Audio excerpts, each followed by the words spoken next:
Good evening, everyone. Welcome back to the floating head of SimonTV. Wonderful that you could join me again for the first episode of my show for 2026. I've had a month of hiatus, and boy, I was a little bit nervous coming on tonight, making sure that everything was working. I hope you will bear with me because I'm bound to be making some mistakes. The algorithms over December, January seem to have changed on many of the social media platforms, which means small creators like me are very reliant upon you in the audience to like and share my broadcast. Tonight we're going out live on X, YouTube, Instagram, Rumble, Twitch, the Fediverse, Resonate Radio in Finland, and a new contender, the Kick platform. We will see how we will go with that. I see a whole bunch of the regulars have joined us. It is wonderful to see you all. If you are here, do stop by and say hello in the chat. It's always delightful to get New Year's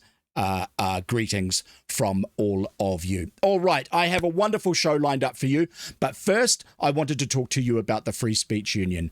Now, the Free Speech Union is a third sector civil society organisation which has gained huge prominence in New Zealand over the last few years. They are an important voice in our national discourse, but they're not just an organisation which deals with broad social trends. They also are there to back you. They're in your corner if you are in a jam. Over the last 6 months or so, they have a new CEO, and that is Jillaine Heather, taking over from young Jonathan Ayling, who completed his tenure, I think, in July, August. And Jillaine, new to the job, and has made, fortunately for us, the time to come and talk to all of us. She joins me now. Good evening, Ms. Heather. How the devil are you? Good evening, Simon. Kia rana, everyone. Thanks so much for inviting me on and for that fabulous introduction to the Free Speech Union and also my tenure as CEO there. Well, it's wonderful. Tell us, how did you come to join the FSU? Did they hunt you? Did you apply for it? How did it all happen? Honestly, I ask myself that question almost daily, if not weekly. How did I end up here? My free speech journey, specifically in New Zealand, began actually in Albert Park. You were in Albert Park, a few years back when with Posey Parker particularly. I'd lived away from New Zealand for about 20 years, been overseas. I sort of came back through COVID, and it was the rediscovery of a community or a society that I almost didn't recognize a little bit in terms of how we dealt with stuff, what we could talk about, etc. And I went along to Albert Park, and I'm sure most of your listeners, if not everyone, sort of knows how that went down. That event really marked me. I think it's one of the most shameful episodes in New Zealand's history in terms of both rights of women and free speech and our ability to gather and protest or have counter protests, etc., and also how the media portrayed it. But essentially, it's a very long story to a short one.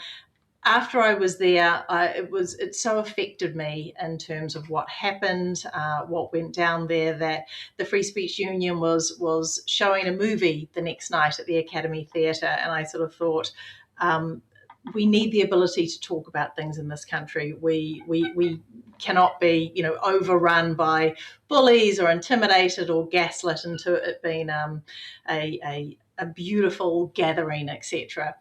Essentially, that's how I started. I found the Free Speech Union. I went along to their AGM that year. I was invited onto the board. I was on the board for a couple of years, and then I was finishing up another job, another project and tenure, and at the same time that Jonathan Ayling indicated he wanted to, had been there for 4 years, looking for someone different, and the rest, they say, is history. I moved from the board into the operational seat. I was very lucky. I had about 2 months with Jonathan working alongside me, sort of really showing me the ropes and helping me get up to speed with things. And then I've been in there for about 6 or 7 months now, and it feels like 3 years. It's a long, short question. I'm sure.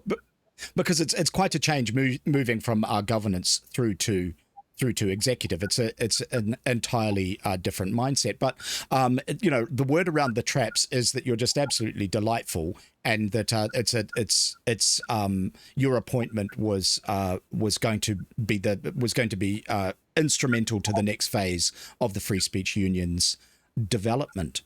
You mentioned, well, before I get to that, I did want to bring up how I came to know of you. Let me just bring up a link. I read some articles from you on the Plainsight website, which were really, I thought were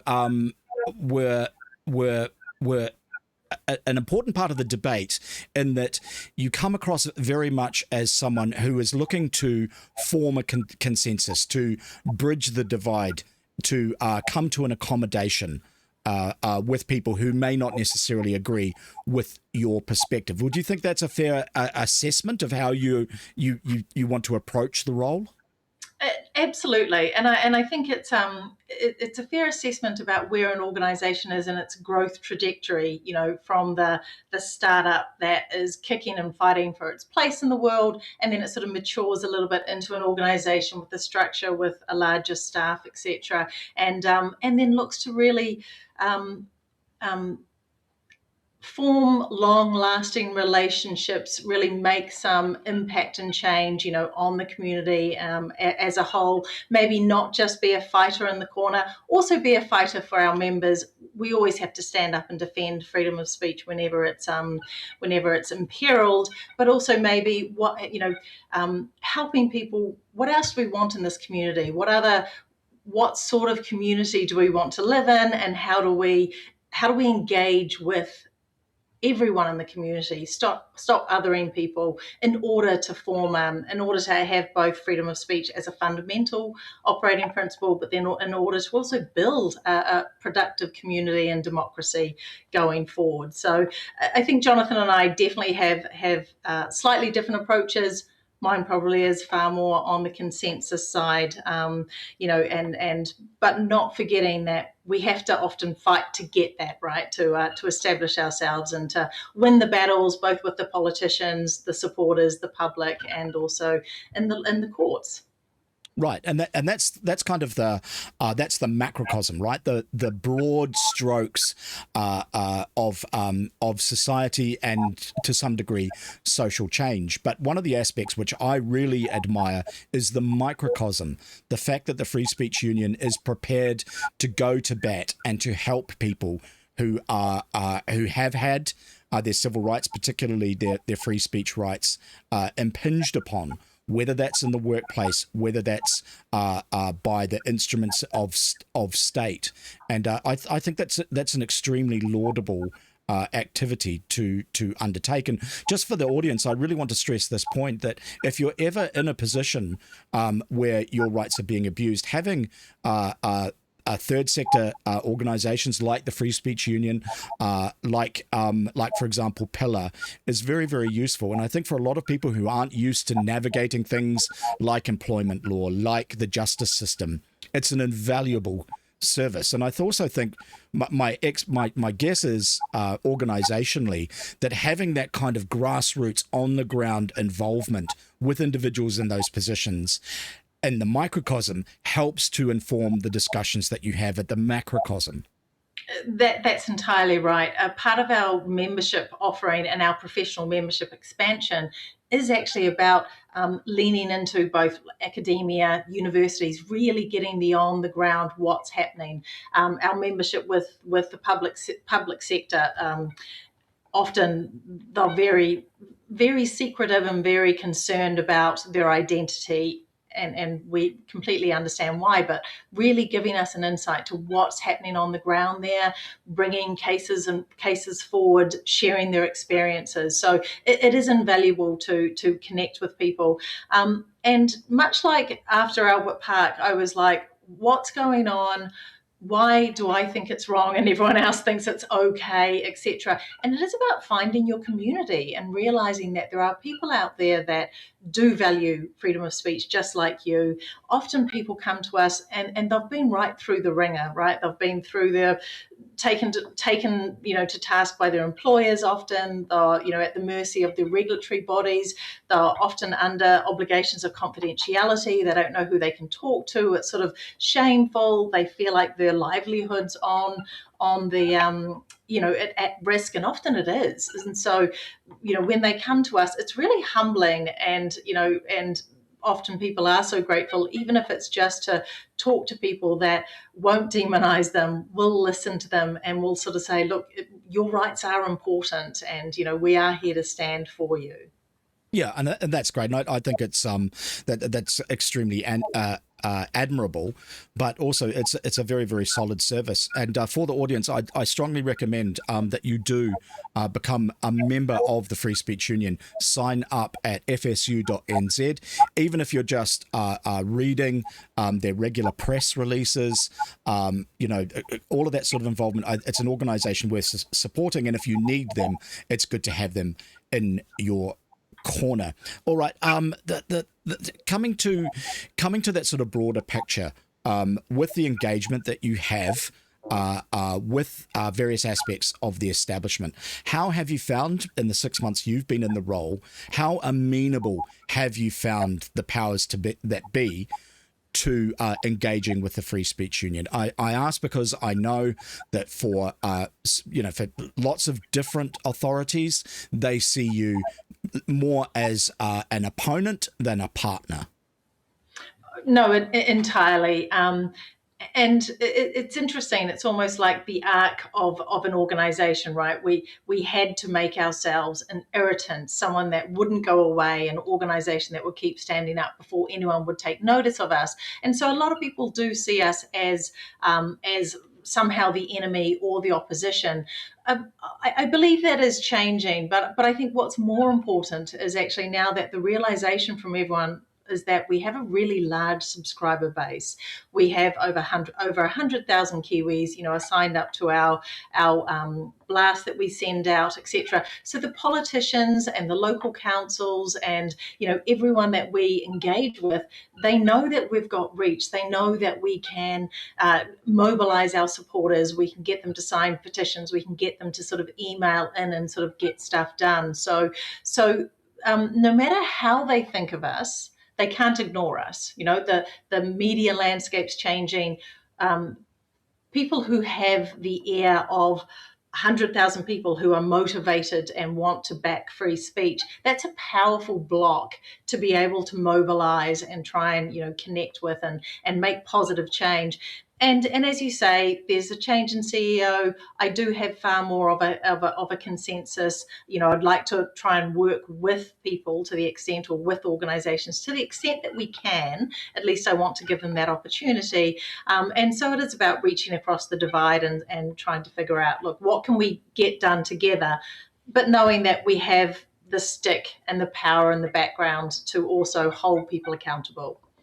I think that is wonderful, and I'd like to see more of that. I think that is a perception that you and I share, that we've seen some outrageous abuses of power impinging upon people's free speech rights, and these have been highlighted by the Free Speech Union, by many commentators and so on. And the expectation that most people have is that when you kind of name and shame people, that the instruments of our democracy, of our society, start to come into fore, and someone in authority says, hang on a second, that policeman should not be beating the pulp out of that woman for expressing her opinion. But that is not what seems to happen. Here in New Zealand, it seems that naming and shaming causes no change. There is an impunity. There are no consequences for those who transgress against these fundamental rights. And I think that is perhaps the point where the velvet glove becomes the iron fist. I think that's entirely right. We've had some conversations about there must be consequences, right? And there must be change, and you need to be able to hold people's feet to the fire. And whether that is just through concerted pressure, through the media, or through politically, or even taking cases to court. I think court in New Zealand as most people know, it's extremely expensive, and that's also why we're able to fundraise and sort of back people in like Lucy Rogers, in her case against the police because of her unlawful arrest, and it's extremely expensive. So we have to be strategic about how we do that. But I think it's a really valuable tool to be able to show that, yes, we will take it to the court. And if we don't win in the High Court, we'll go to the Court of Appeal. If we don't win in the Court of Appeal, we'll go to the Supreme Court. And then we'll litigate in the Court of Public Opinion. And often the Court of Public Opinion is likely our strongest court. True. Well, and I think that is once again absolutely admirable, because justice doesn't just need to be done; it needs to be seen to be done, so that when these instances occur, other people in future can look at it and say, well, hang on a second, I'm a police officer who likes to hurt people. These other police officers have just lost their jobs and been prosecuted for it. Maybe I'm not going to do that. It's an object lesson for those who subsequently follow along. Digging into the Lucy case, I have some links here that I wanted to talk to you about that. Let me just bring them up. I'm having a bit of a problem with your audio in this screen view. I think the audience can hear you, but I can't, so I probably made a bit of a misconfiguration, but we'll go through it anyway. The first thing is this is a press release from November 27, 2023 about Lucy Rogers. For the audience, you will recall she is the young lawyer lass who was counter-protesting a pro-Palestine demonstration, and the police roughed her up, stole her property, falsely arrested her. This is from that press release. At Saturday's protest, criminal defence lawyer Lucy Rogers was arrested for a breach of the peace out of fear that her sign, which reads "Selective condemnation of genocide is evil," would spark a riot. She did not enact or threaten violence, nor were the protesters themselves violent. Police Commissioner Andrew Costa, boo, must ensure this behaviour is swiftly stamped out and that the police affirm their role in protecting peaceful protest and counter-protest. Then there's the point.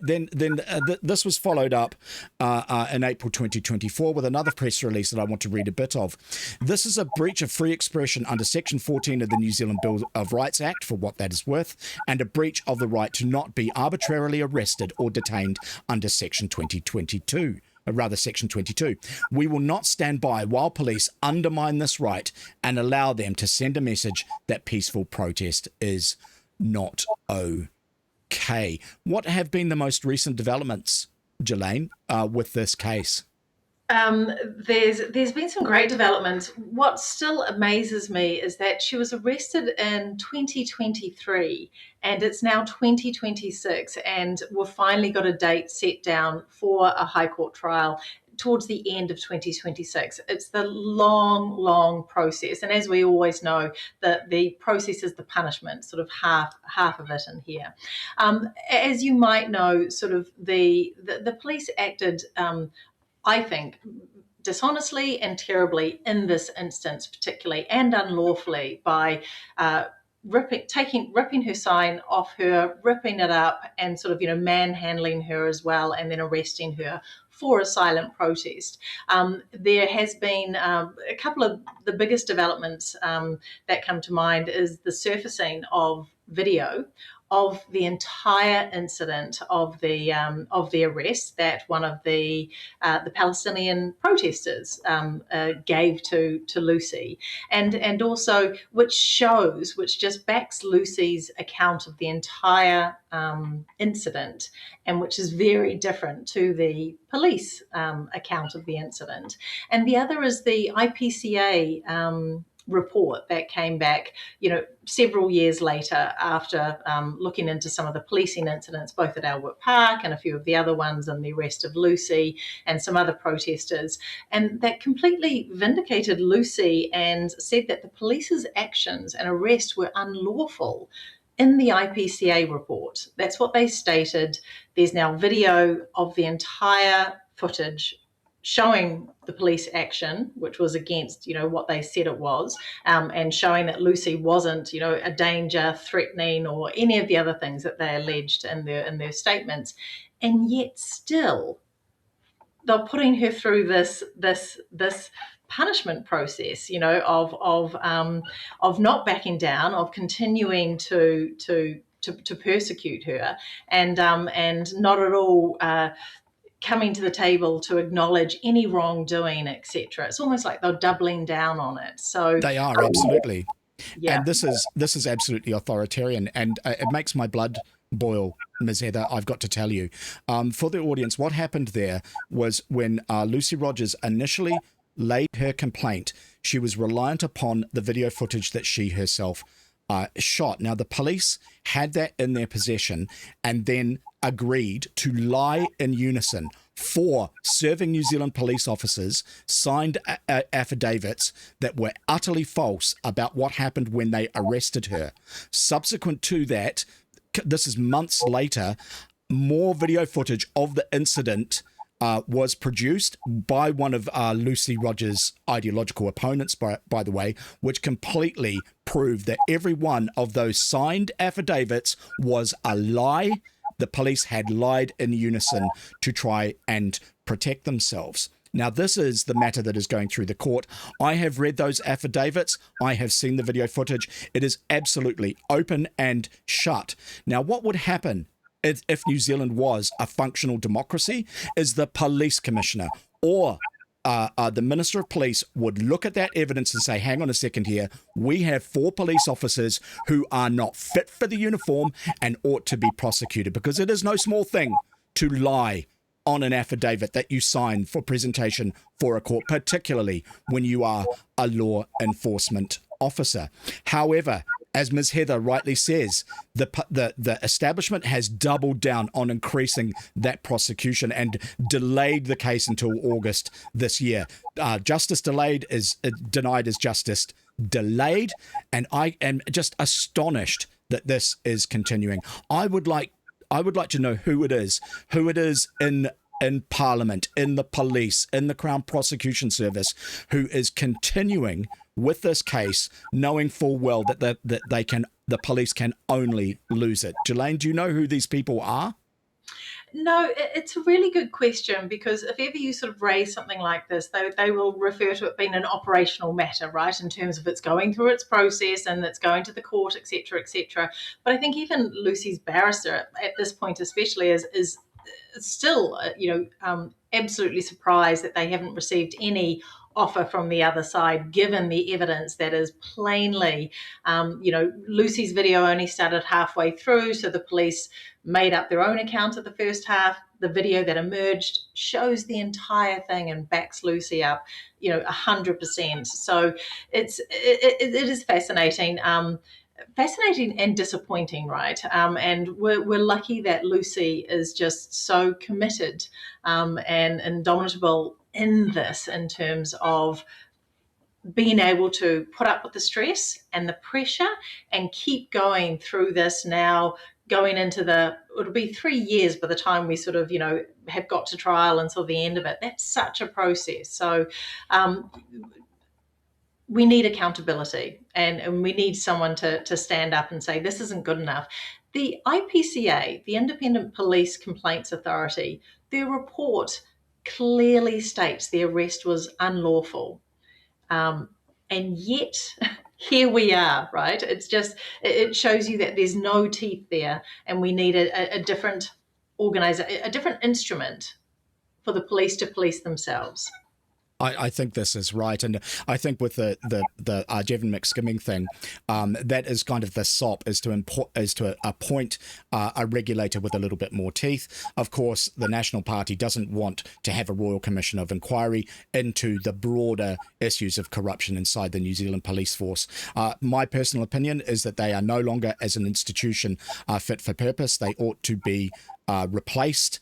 They're beyond reform. They should be replaced following the French model to grow a gendarmerie out of the New Zealand military, and then select those police officers who are prepared to uphold the basic civil liberties to keep the peace and enforce the law without fear or favour. And I think that inside that current institution, that is not an option which is available for most police officers. But turning to what you were talking about with the IPCA, I've got a little bit of that report that I want to read about it. And for those in the audience who probably know, I was interviewed as part of that IPCA report, as were many people that were involved with Albert Park. This is quite contentious because the IPCA is a rubber stamping mechanism essentially for police misbehaviour, and what they looked to do was to convolute what happened at Albert Park with some of the issues around counter demonstrators like Lucy Rogers. This made many people who were victims of Albert Park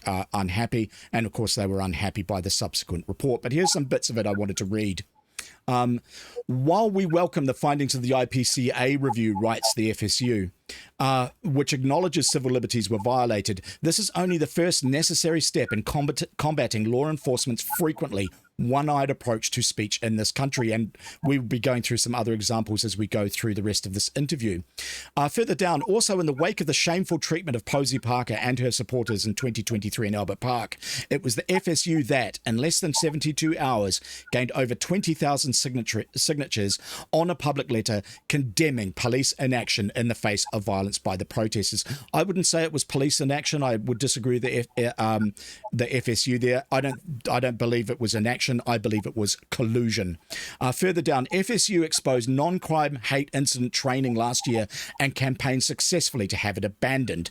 Police eventually backed down, but only because supporters like yourselves backed us. I want to talk to you, Jillaine, about that, because they were wholly embarrassed by this report.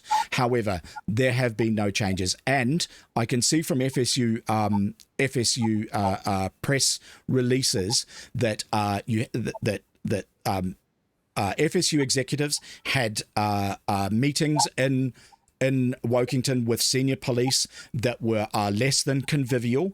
Assurances were made that the training would be reworked, it would be compliant with New Zealand law, particularly the Bill of Rights, and that would happen within a matter of weeks.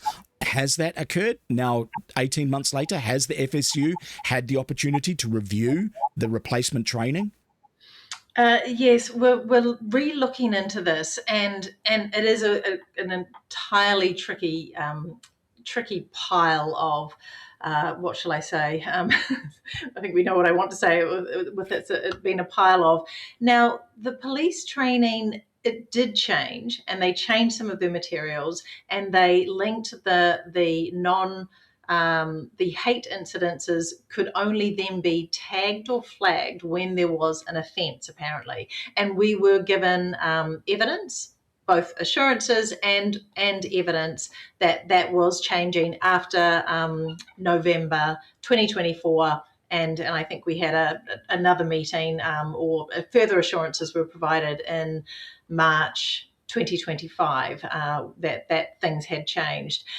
Yet, however, when you speak to the officers on the inside, when you get reports back from people, and it feels like if something changed, it might have changed in wording or at the top or in one place, and it hasn't been disseminated right across the force.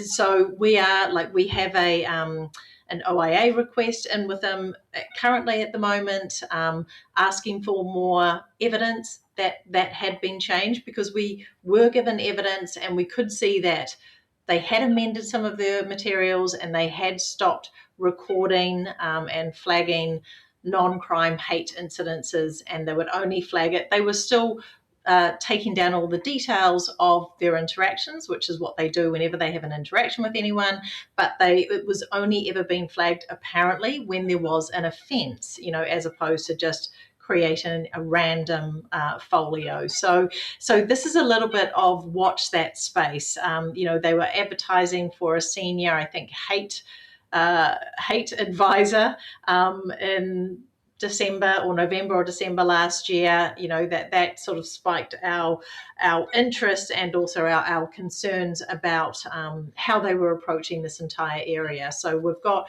OIA requests in with them, and hopefully we're going to sort of set up some meetings and find out exactly what's going on. Okay, well that's good. Because it seems like the police were prepared to just kind of go through the motion and provide certain assurances that perhaps they're not intending to follow through with. And for the audience, I want to demonstrate how serious this issue is with this article that I've brought up before. It's about the vandalism of Karangahape Road's Rainbow Pedestrian Crossing. Police treating Karangahape Road Rainbow Crossing vandalism as a hate crime. And here's the relevant section. We are aware of the hurt and confusion from the community at what has occurred, and we want to reassure the public we are committed to holding those involved to account, Inspector Grant Tetzlaff said. Police have no tolerance for reports of this nature, which appear to directly target a particular sector of our diverse community, and we are treating this as a hate crime. Now, the problem for the New Zealand Police and for Inspector Grant Tetzlaff is there are no hate crime laws on the New Zealand books. How laws work in a democracy is that they are passed democratically by a parliament. Law enforcement enforces the laws that are passed by the parliament. That is not how things work in New Zealand. What happens in New Zealand is Inspector Grant Tetzlaff of Auckland Police can unilaterally invent a law for him and his colleagues to enforce. And that is a very, very serious problem, I would think, for our democratic institutions, and more importantly, perhaps, the public's faith in the operation of our democratic institutions. What do you think?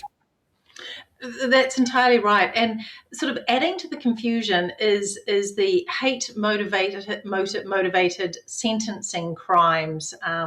That report that is still out and that's due back. The Law Commission re-looked at it. They issued an interim report last year, because if a crime, if they reasonably believe that a crime or an offence has been motivated by hate, it's an aggravated factor that they can consider at the sentencing.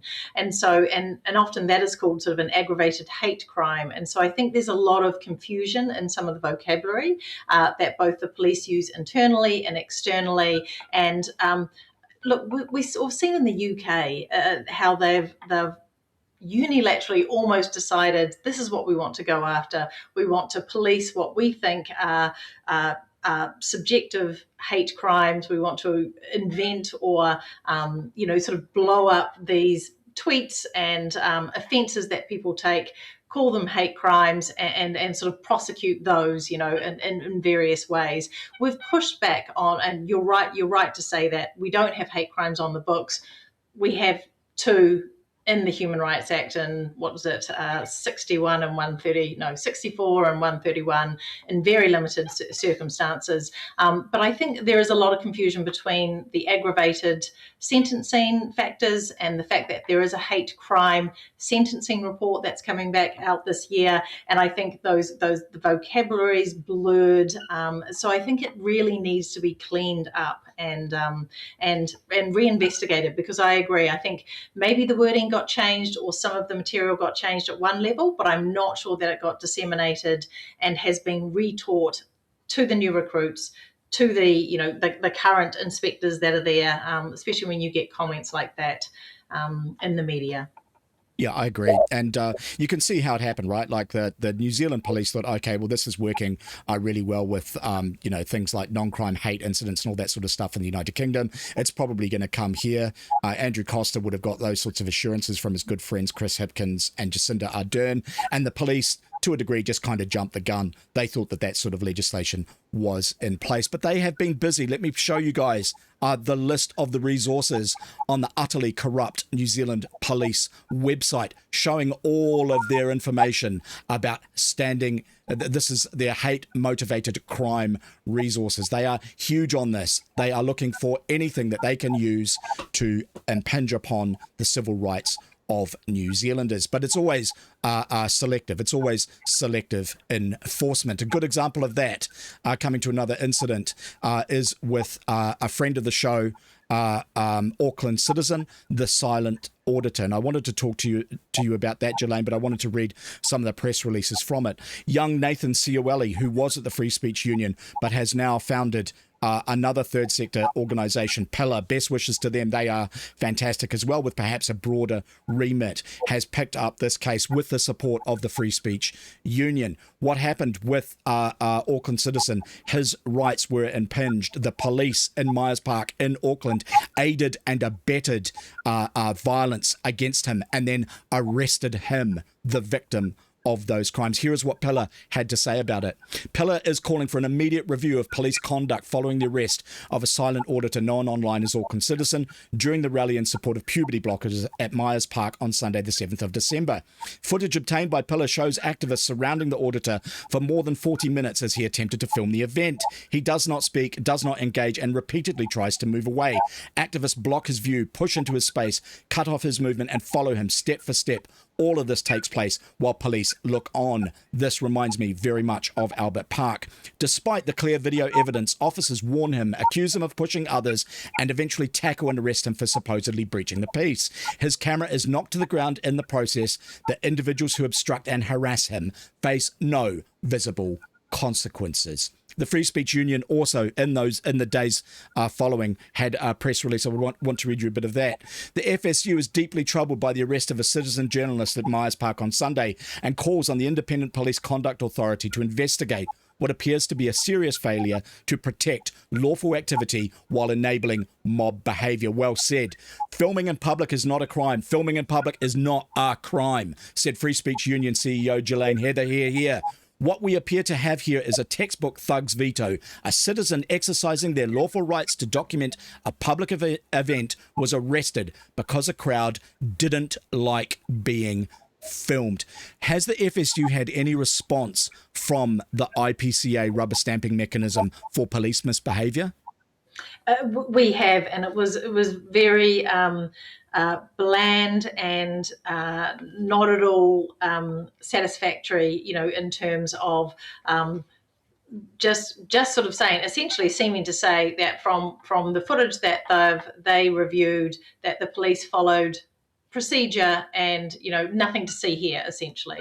So it was a very disappointing. I'm glad that I talked to Lucy about this case actually in a lot of detail, and I'm sure you've got a lot more information or sort of perspective on this. Sort of her perspective was absolutely that if you were a single protester or a solitary protester alone, that you are often the ones that were singled out by the police, and you were the ones in the thugs veto scenario that were taken away, right? You're the ones that have been deemed to be criminals in this situation just because you're by yourself, and it seems to be, I don't know, it's almost a bully tactic that's been used for this. So I don't know all the details or the up-to-date details of where we are, but I'm glad that that this is on record and it's going forward, in terms of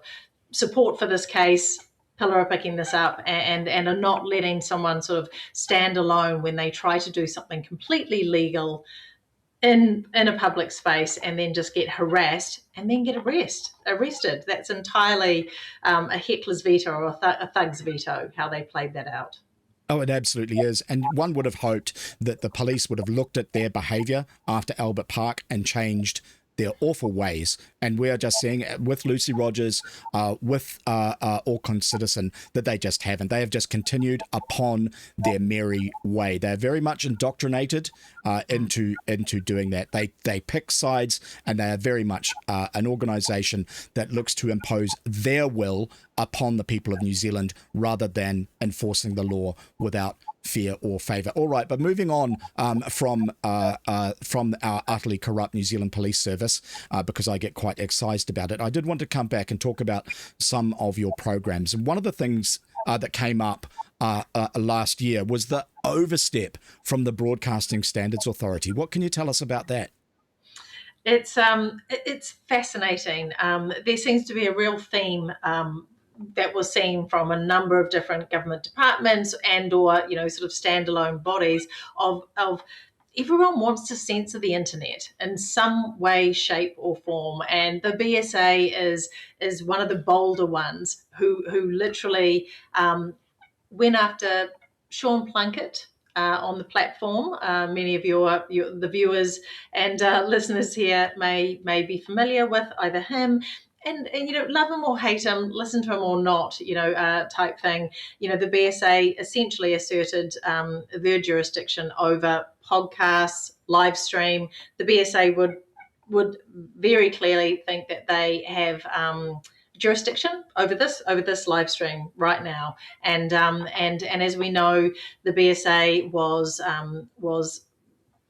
came to fruition in a different time for limited public good spectrum public broadcasting. They've got tons of subjective standards of good taste and decency and fairness and sort of all of these other different subjective standards that really just don't apply to the internet at large. So we pushed back on them. They also had listed the Free Speech Union as a broadcaster at one point in their complaint. Right. Which just shows the ideological capture of it. What it is a bunch of Wokington Karens who've been given a little bit of bureaucratic authority and are looking to impose their will and extend their authority to impose their will. And they are one of those institutions that perceives the FSU as an opponent rather than a partner. All right. Well, look, I see, I think it's wonderful that you guys, you have a bunch of campaigns, right? Like that, to address some of these issues. I wanted to talk about that because I see that you have a campaign to put the BSA back in its place. For the audience, you can see that there's an email on the FSU website that you can send, making the politicians concerned, notably Paul Goldsmith, aware of your thoughts on the BSA exceeding its authority. What I thought, though, was it was probably the sentiment that agrees with me the most was probably best expressed and very eloquently expressed by ex-judge David Harvey on his blog a while back. He wrote this in December. I just wanted to read a bit of this. He wrote, "The holy grail of the first quarter of the 21st century is the regulation and control of internet content. Governments the world over have long sought to master the circulation of information, but the global decentralized character of the internet has made that project both more tantalizing and more elusive. Each initiative, the Christchurch Call, DIA takedown powers, filtering systems, the Safer Online Services Review, the Media Reform Consultation, and now the BSA's assertion forms a coherent sequence. Coherent sequence. That is right. It is absolutely coordinated." He continues, "The same agencies recur, the same language recycles, safety, harm, trust, resilience. The metaphors change, but the objective remains. The grail, complete control of online content under the banner of safety, glimmers ever closer." I thought that was tremendous. What did you think? Oh, no, exactly. I love Dr. David Harvey and how he distills things so clearly and with such a good eye over time as well. My personal opinion is that the government or even the BSA wanted to assert their relevance and sort of thought, look, there's a big gap here. There's not an internet regulator. Let's just push over into that space since our natural ground is shrinking and dying in terms of who we can levy and who we can adjudicate over. Sean Plunkett is absolutely the canary in the coal mine, that test balloon that they're putting up there and then backing it up with their own legal opinion that they've released, saying that, no, we've always had jurisdiction, even though we don't levy, even though we kind of said we didn't as well internally, and now we say we do, and even though we're not going to levy, it doesn't carry any water and it's not at all coherent. But it is part of that same steps forward of like, people want to regulate information, communication, and of course, the internet is literally the holy grail of this. We're seeing this. We've got the proposed under 16 ban. We've seen Internet New Zealand want to impose their own standards and constitution and maybe ideological litmus test that we were concerned about. Last year, Jonathan Aileen is on the board there. One of our campaigns was sort of to get people on the board. We will be relaunching that and asking people to join as members of Internet New Zealand so that, again, we can put forward members who believe in the underlying principles of free speech and want Internet New Zealand just to focus on the technical specifications and not their own ideological impositions on it. But it's like whack-a-mole. Every time something pops up, we sort of push it down or we go back against it. Something else, another censorship mole pops up. And we're seeing this overseas, right? Even just this weekend with X and Grok. We are, and I'm going to lead into that. That segues in perfectly with some of the comments in the chat. And I'm sorry for the audience that I haven't addressed some of them. PLJ asked, Jillaine, are you trained in law? I believe you're trained in law and politics. Is that correct? Yes, I did law and politics many, many years ago at Auckland University. I worked as a lawyer for about 7 years in the technology sector as it was then, both here and in London mostly, a little bit in New York.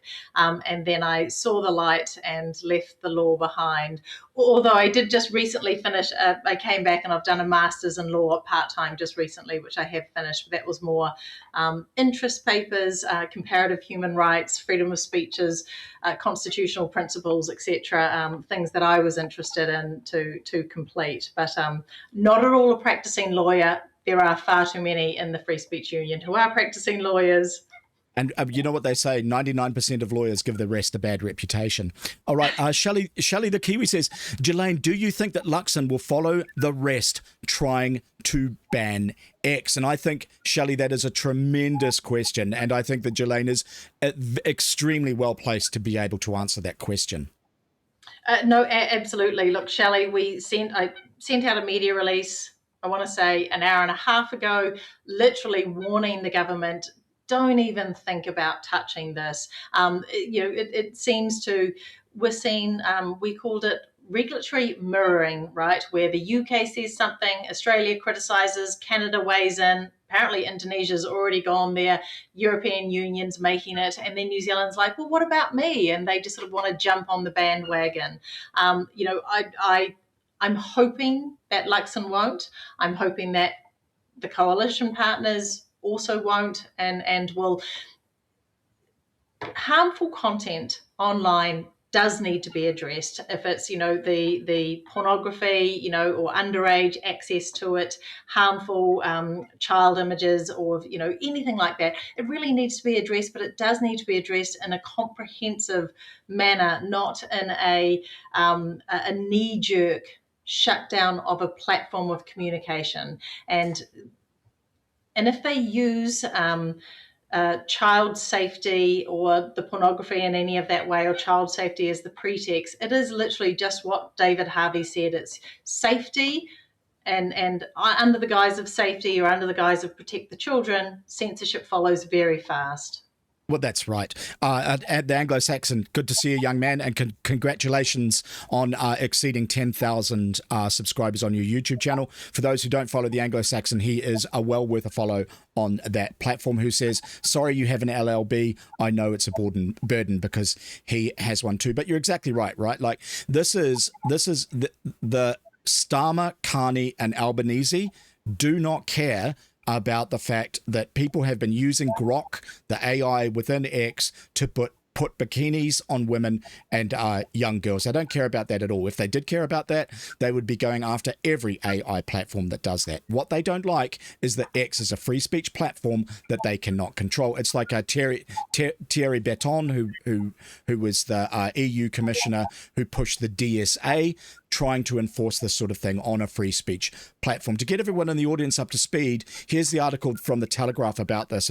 Was published about 4 or 5 hours ago.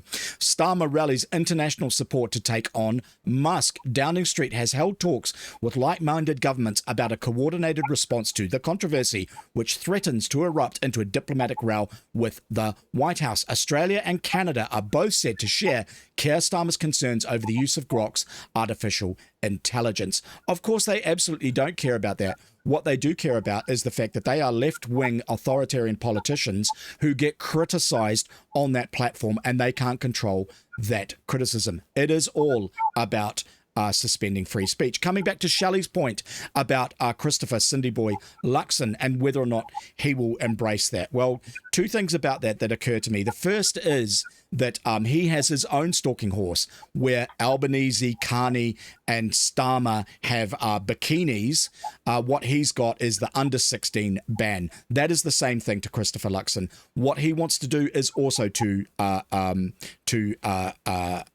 infringe upon people's rights to free speech, and is using the excuse of, please, won't someone think of the children. The other thing is, geopolitically, there is a choice in the world now between the globalists that you see from the United Kingdom through the European Union to the much more sort of nationalists as the world becomes ever more multipolar.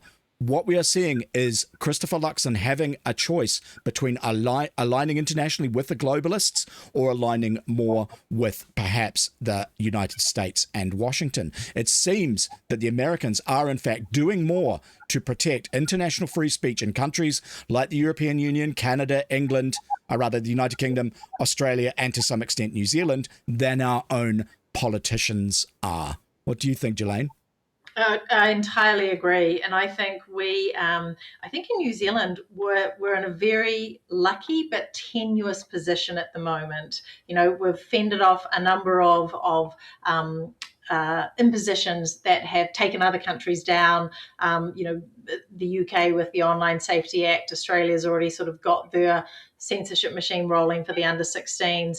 So I think we're in a tenuous position. I think we need to really, this is an election year. I don't need to tell anyone that, 2026, but really, really hammer home that how important freedom of speech, expression and communication is.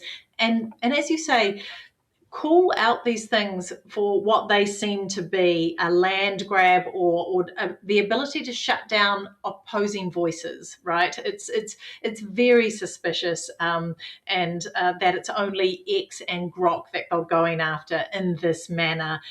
You know, we wouldn't know about Iran. I know probably most of your audience has been following Iran on X for the last week. How many days were we checking all of the news sites and there was not a peep on anything, you know, except for X there. It's we need to keep the communication channels open. It's very important, and hopefully everyone can see we're not buying the for the children line, right? Yeah, I agree. Rocky in the chat points out, Axe Laura McClure has a bill deepfake digital harm. First reading to be heard. That's a good point, Rocky. Thank you for reminding that. She was a little bit ahead of the game there. But I did want to turn briefly to a couple of incidents that are happening with the Free Speech Union's sister organisations in the other Anglosphere countries. And the first one was young Celine against the machine. I'm going to read a bit of this for you, which is her case against Julie Inman Grant, the e-safety commissioner, more commonly known as Australia's e-Karen. I'm not quite sure how to pronounce his surname. Celine Baumgarten, a bisexual Australian activist and member of Gays Against Groomers, after she posted a video critical of gender ideology in primary schools.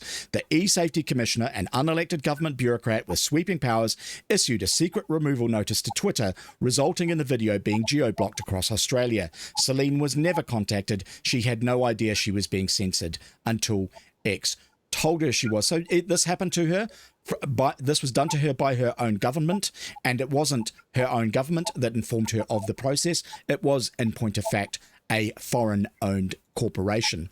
The other aspect, the other thing I wanted to talk to you about was the founding organisation of the Free Speech Union in the United Kingdom. And what I've got up on screen that the audience can see is the Daily Skeptic, which is a news aggregation site which is operated by Toby, Lord Young of Acton, as he now is, who is the founder of the Free Speech Union. We talked before coming on air about some of the initiatives that the Free Speech Union is intending to embark upon.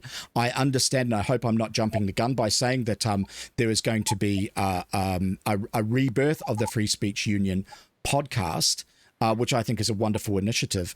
But I'd also be really interested in whether or not you guys have put any thoughts into to having a sort of a New Zealand version of Lord Young's sort of aggregation of information that people may follow. Because I've got to tell you, like, I don't read the Free Speech Union UK's press releases, but what I do every day is read their articles which they bring to my attention on the Daily Skeptic. So, for example, if you want to know about Iran, this is a place where you would go to get it. Has the Free Speech Union got any sort of intentions along those lines? We've definitely got intentions to revamp our website and our membership offering in terms of what we offer our members and the different information and the templates, etc., like that. We're kicking off our podcast again. I hadn't thought about a news. We had thought about a news aggregation service to be added actually for our members in terms of what we are collating, because of course we get access to it every day, and we're sort of checking the news both internationally and locally about what's going on. I think that's a great suggestion, and I think part of our website needs to be far more centered in terms of it's a one-stop shop. You can go there, you can get access to lots of different information, understand what's going on, understand the history, understand where these fights are taking place all over the world. Maybe it's even links to the Daily Skeptic. Maybe we start our own local version of it. I'd be really interested in what your listeners would be interested in as well. That hadn't specifically been raised with me, but I think it's a really great idea, because part of informing more New Zealanders about what's going on is having the information somewhere that's easily accessible. And so when you pique someone, when someone is just like, oh, I really couldn't say something that I wanted to, or my employer or my school or my, whoever that is, you can then direct them to a place of just be like, you're not alone. A lot of this is happening out here. You can find a lot of the information X, Y, and Z, even if it's just an aggregation of all the links of where you can go to. So I think that's a great idea in terms of a one-stop resource for bringing more people into the fold and understanding that, because a lot of people don't even know this goes on. It's really hard, because this is I live and breathe this, as do a lot of the people on this stream, I'm sure. But for most people, it's not even a blip on the radar, until it affects them, or until it comes for them in their workplace, or until they run into it, in some fashion. Yeah, I think that's right, and it's I think it's a wonderful initiative that Lord Young has there, because it's producing content that people want to consume, and they're not getting it from the mainstream, what I call vestigial media. But that's not necessarily a bad thing. It means that dickheads like with a camera like me get the opportunity to host a podcast. All right, just switching back to Australia, I wondered if you caught the piece from the New South Wales commissioner. Let me just read you what this guy said. This is the article's titled "Free Speech Will Have to Go to Preserve Multiculturalism," and this is the comment that the article was in the Telegraph was responding to from New South Wales Premier Chris Minns. "I acknowledge that we don't have the same free speech rules that they have in the United States, and I make no apologies for that. We have got a responsibility to knit together our community that comes from different races and religions." What do you think, Jillaine? Do you think that there actually is a choice between multiculturalism and free speech? Not at all. Social cohesion by compulsion, coercion, and censorship. It's a we all know where that leads, right? It does not work. And it's almost like it's the same, they're beating the same horses. It's for the children, it's for multiculturalism, it's protecting X, Y, or Z, or something like this. Like, I understand I understand the impetus. The Bondi tragedy was a complete tragedy, but censorship is only going to come back, as we know, and it's about who decides, and it's going to about whose culture, who decides, who's offended. It becomes so subjective. So I find that rhetoric really scary. I find a lot of things out of Australia quite scary, but that rhetoric especially, super concerning, and it's not one or the other. And from what I understand, the hate speech laws that have been put into place overseas to protect the minorities, there is no reliable evidence that those communities are benefiting from that protection in that manner, and it's just censorship under another guise. So it hasn't worked in the history that we understand of the world. In fact, these things only get used against you. That's true, and it builds resentment amongst the populace. Excuse me, amongst the populace. I think it's one of the things I did want to talk to you about also was how we look to solve this constitutionally, because if you look at it, as I kind of alluded to a couple of minutes ago, the greatest protections that citizens of Australia, the United Kingdom, Canada, and New Zealand in particular, and to a lesser extent the European Union have, is the Americans prepared to hold our officials accountable for infringing upon our civil rights in the form of making demands primarily of the American technology platforms. What we are seeing with the zeitgeist of our times is increasingly authoritarian, where civil rights are just being eroded absolutely across the board in every country, and it seems to be coordinated. The one place that it isn't happening is the United States, because of those very, very strong First Amendment protections that their citizens enjoy, and I think is very critical, their citizens cherish. Now, what I want to put to you is that New Zealand needs to have a Bill of Rights that someone like Jacinda Ardern can't just unilaterally set aside when it doesn't fit her agenda.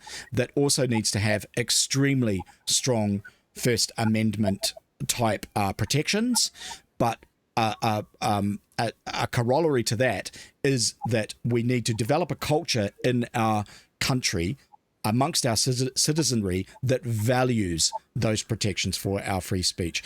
What do you think of that sentiment? And Ms. Heather, how are you going to make it true for SimonTV? It's a great question and a good ask. You hit the nail on the head. It's the culture.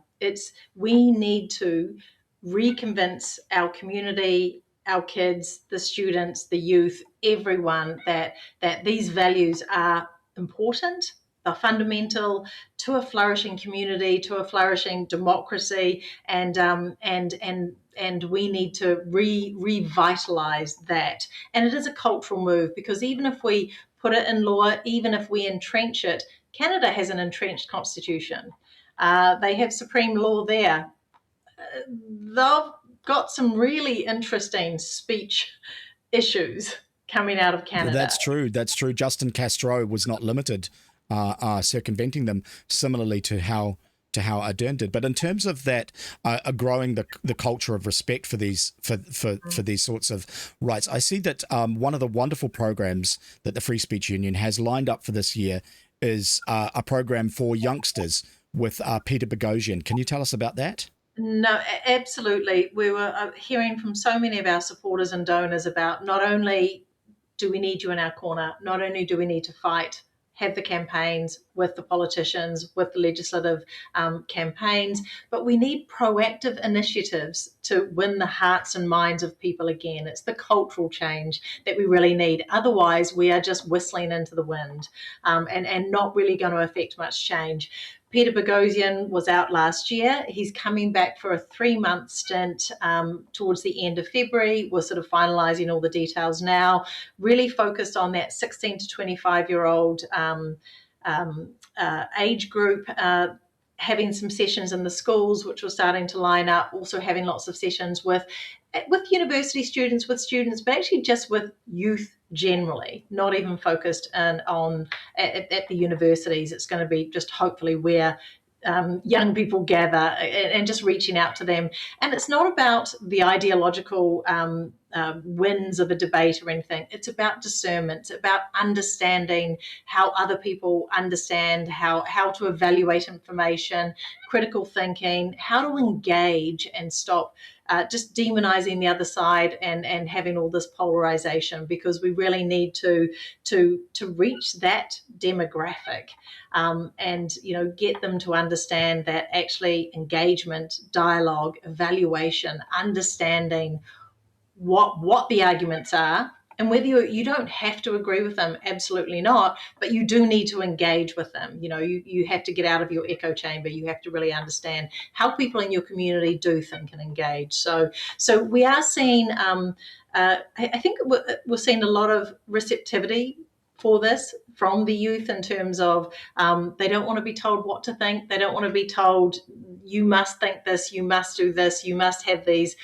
whatever, goals or social justice goals that you must follow to be a good person. They're sort of really pushing back on that, and that seems to be a lot more independent thinking coming through. Which is wonderful. Exactly. So hopefully this initiative really does make a difference. And in an election year, we're tying it up with, there's a new civics curriculum that's been released as part of the education sort of revamp, and that we're hoping to produce some resources for that also get picked up to, again, embed in people why it's important to engage, why we get the democracy, the governing, the ruling people, the community that we deserve. If we're unengaged, if we don't participate, if we don't engage, then we can't really blame others, for the community that we're in. We all need to step up. I think that's true. It's a consensual issue. I also think it's extremely laudable that you're taking that epistemological sort of approach to matters, logic, critical thinking, reason, that sort of stuff, and looking to instill that into the younger generation. But I also note that this is coming from a third sector organisation, the FSU. One would hope that it was actually coming from our education system instead. It is a tragedy that that is not the case, and I'm sure there'll be some resistance to it from the quote-unquote teachers and lecturers employed in that sector. Socialite says, if you have a multicultural society, then it is accepted that different people have different views, and it is okay to share different views, and there is no requirement to speak favourably about any culture. Speaking about an ethnic or corporate culture is not the same thing as speaking about an individual if you don't believe in identitarianism. Socialite, good evening. Happy New Year to you. Wonderful to see you again, and I thoroughly concur with your comment, as I can absolutely know Ms. Heather does as well. Shortland Chambers says, good idea, but most 16 to 25-year-olds in NZ love totalitarianism. Awesome interview and informative. Shortland Chambers, I'm not sure that's true. I think we're seeing with the youngsters a little bit more of a sort of pushback on that. You may recall late last year, I interviewed young Oliver Jewell. Oliver Jewell is the young fellow from New Plymouth who was censored by his school in a speech competition. There is growing resistance to that sort of stuff. Suit and Tires here, good evening.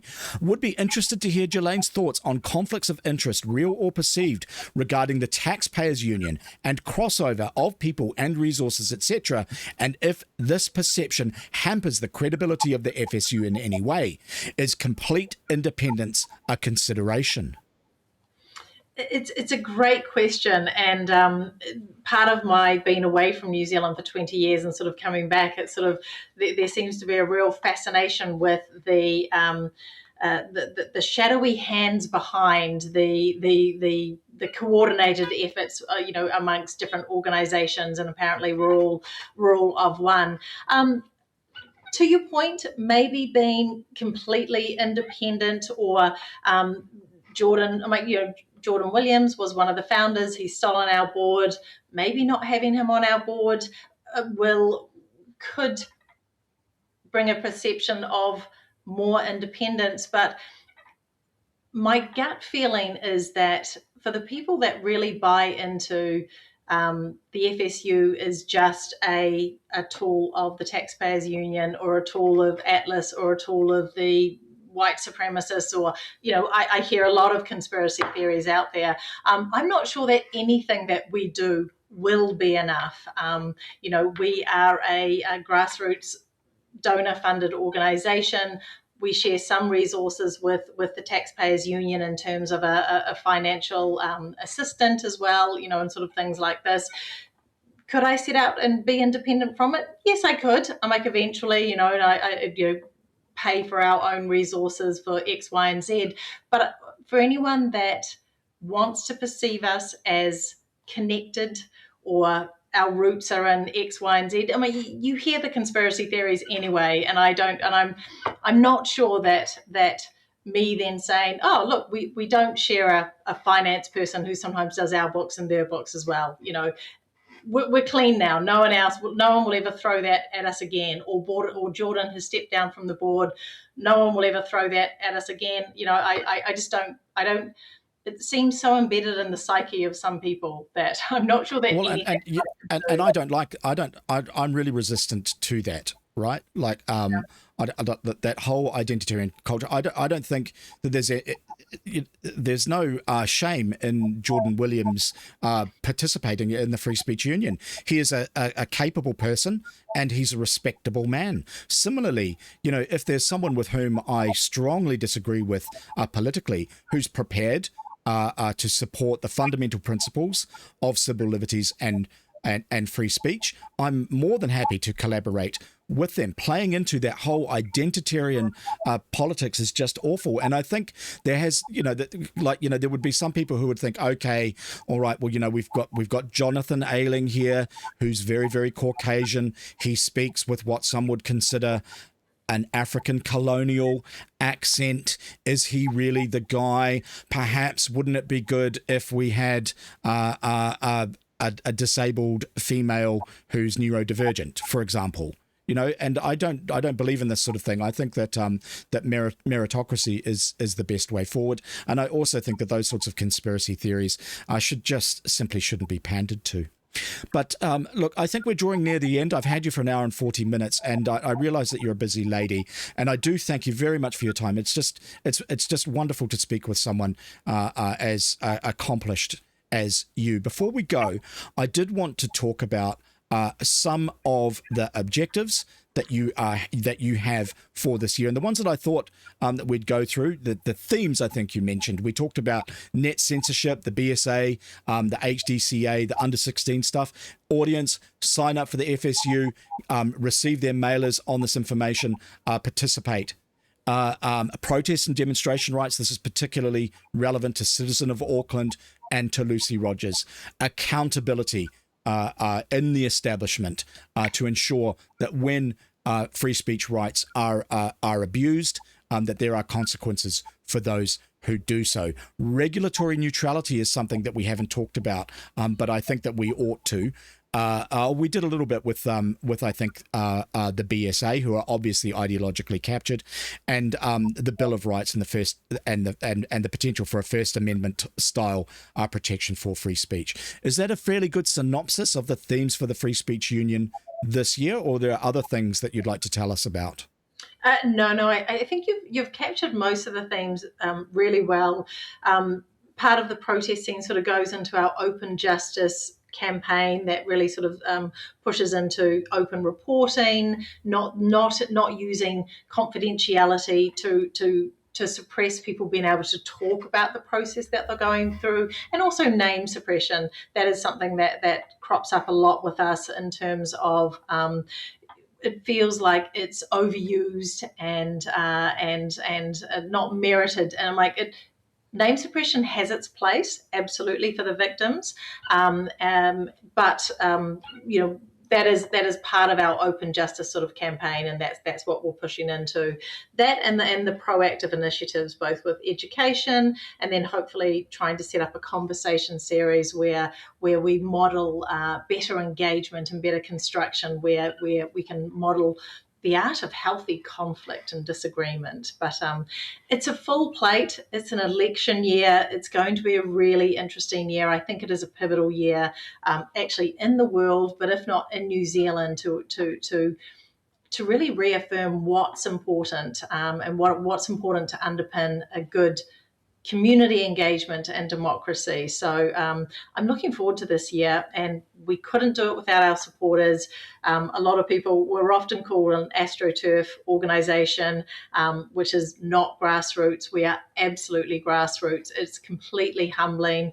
Every day, when I watch the bank account, because we are supported by donors, and it is people donating either to specific causes and cases, or donating regularly and monthly, or becoming members. It's entirely humbling. It's a great responsibility, but I think together we can mobilize and we can do great things. So everyone, please sign up, become a subscriber.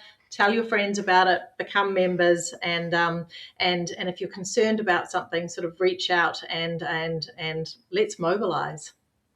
Well, Ms. Heather, I'm sure I'm speaking on behalf of the entire audience when I wish you every success in your endeavours. For the audience, the other great thing about the Free Speech Union is these fantastic events that they host and hold with some very, very significant thinkers. And they're events that are well worth getting along to. Toby Lord Young was out in New Zealand. He was incredible to listen to. You've had Graham Linehan, all sorts of people, Peter Boghossian. And these events are wonderful. They're always a bunch of nice people who do care about these sorts of issues, who go along to have engaging and interesting conversations, and do tend to be from a relatively diverse backgrounds. Although it must be said, the audience does tend to track older, and there is very much a dearth of females under the age of 50. The event that I'm really looking forward to getting along to, which is coming up, I think, next month, is the cognitive psychologist Steven Pinker from Harvard University, who's being hosted here in Auckland. I don't like saying that, Jillaine, because it's not strictly speaking true because it's on the North Shore. But that is coming up, and I think that is going to be fascinating. I recommend it to you. I see tickets are available on the Free Speech Union site. Here's a fascinating man. There will be some wonderful people to speak to in the audience. Jillaine, before I let you go, is there anything else you'd like to tell us? No, thank you for mentioning Steven Pinker. I think it will be a fascinating event. He's a great speaker. I recommend people try and get tickets. There might still be a discount code that's available. Put FSU in the discount box if you haven't already got your tickets. There might still be some discount available there, and we are bringing more speakers out, obviously, this year. More details to follow on those. But look, we're setting a new an alternative media landscape, third-party liberty organisations of like-minded people who are concerned about our community and our society, people like you with a camera, and I can't thank you enough for being at Albert Park so that people could really see that it was a complete mob and it was frightening and it was not a festival of peace and kindness. So everything that you're doing, everything that all of the listeners, people tuning in are doing, just becoming engaged and involved, it all counts. So, I can't thank you enough for inviting me on and for sharing me with your listeners. Well, it has been an absolute pleasure to have you. And once again, I wish you every success in your endeavours. Ladies and gentlemen, this has been Jillaine Heather of the Free Speech Union. Please hang out. I'm going to play you a little bit of cinema and a little bit of music while I say cheerio to Ms. Heather off air. Believe it or not, guys, I swear this is absolutely true. You are watching SimonTV. Thanks for watching. To consume more of my content or comment upon this clip, tune in to SimonTV Live on Sundays.